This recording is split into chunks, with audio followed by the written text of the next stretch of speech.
Hey everyone, welcome to my channel. Today I'm going to be showing you how I go from this to this. This is my updated straightening routine and it's a little bit longer, so grab a snack and let's get started. Okay, first thing I'm doing is detangling my hair. I just got out of the shower, so my hair's really wet and it's really knotted. Even though I brushed it in the shower, it always gets tangled. So I'm going to brush it a very special way that I'm going to show you now. Basically, I used to just pull my brush from the top down and try to remove tangles like that, but now what I do is I work the brush from the ends up. Even if the ends are already smooth and there's no tangles, I work through that area and I build my way up by about an inch each time until each section is smoothed. When you have like a really massive tangle, especially if you're mixed like me and you have really thick, coarse hair that's kind of unruly, especially when you don't brush it for a day, I usually find that my hair gets really messed up. It breaks and stuff when I pull it from the top down. Basically, you're compounding the knot. So if you compress it, it's going to make it more complex to untangle. Whereas if you pull it from the very ends and you gently work your way up towards the tangle, you're actually going to remove some of the knot before you've even reached it. And I know it looks aggressive, but I'm actually being gentle with my hair. I'm just being firm because I'm brushing big sections and my hair's really thick. It just tends to look like I'm ripping through it, but I'm not. So I have been exploring products because I don't really use them. This is an Anti-Frizz Serum and this is going to help make my hair smoother apparently. I've just never been into using things before straightening my hair, but I think it's time to start. So if you guys can give me your recommendations of products you think that would work on my hair, I would really appreciate that. So I'm using the serum from the top of my hair all the way down and I'm working it in. As I feel I need it, I'll add more, but I don't want to put too much because I don't want my hair to end up greasy.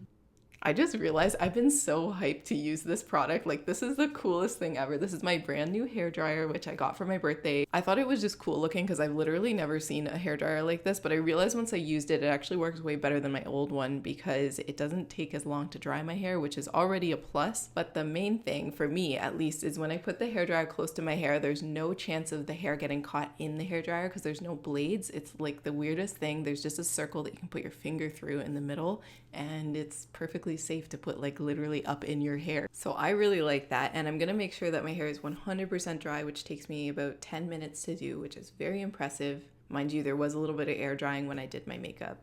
Now that my hair is completely dry, I'm gonna section off 95% of my hair and leave just the bottom half. I'm gonna make sure it's completely detangled, even though I just did that. I wanna make sure it's really smooth. It gives you a better result that way. Here is the straightener that I'm using. I've been using this for a little while and I really like it. I think it's one of the better ones that I've tried. This is the Numi Megastar and it's pretty affordable. I like this. I'm going to link it below for you guys. I recommend it if you have really curly hair because it does go up to the high heats, and I'm using mine on 430 degrees, which is my maximum recommended heat.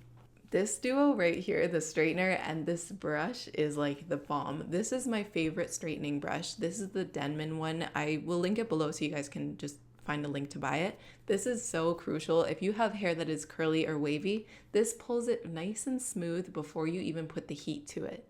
What that does is it makes your heat work better. So you don't have to go over it with a straightener. You guys are gonna see this entire video I'm doing single passes with my straightener.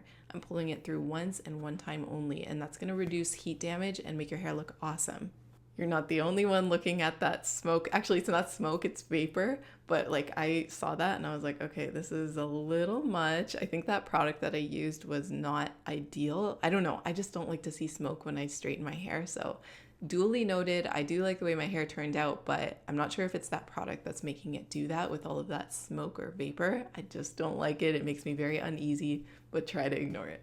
It could be residual moisture if my hair is not completely dry, but I did a really good job drying it. So I'm thinking it's like the areas where the most product kind of went, that's what's causing all of that vapor and liquid to rise.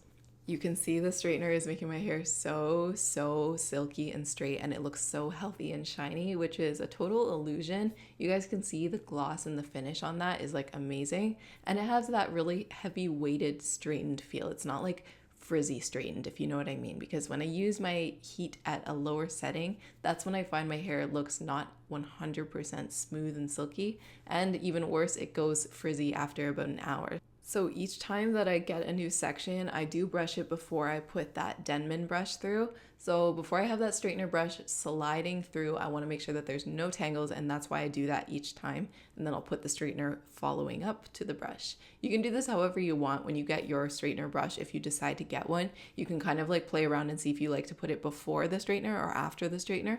Either way it works, and it gives you a really good result. So I got new contacts for this video and I thought they would look really good. They're like Solotica. They're ochre and they have like the dark ring around them. But anyways, I just thought they were gonna look so good, and I feel like they almost look borderline creepy. Like, not creepy, but just a little too light. Like, it looks like I'm making a really intense face when I'm not. Or I don't know, maybe that's just my face. Like, I'm not sure if I'm feeling them, but let me know what you guys think of them in the comments. So as I pull this straightener through, I'm using bigger sections, and that's because I can afford to with this brush. Like, the brush pulling the hair nice and smooth means that you can use bigger sections, plus the high heat helps with that. You guys can see all of the regrowth that grew back this year is basically like the length of bangs now. So I'm gonna straighten it. It's kind of awkward. It's really, really short, but I'm gonna tuck it behind my ears so that you can't really see it. Then I'm gonna section off the rest of my hair and continue working up until I finish everything. This is a really easy routine to do, and I find that it takes me about 12 to 15 minutes to finish my entire head. I remember back in the old days, like when I first got my first hair straightening kind of session with my hairdresser, that was when I was in grade 2. My parents let me try it once and they hated it. I lived for it. I was so happy, and I slept on my pillow so gently, and I like made sure my hair wouldn't change.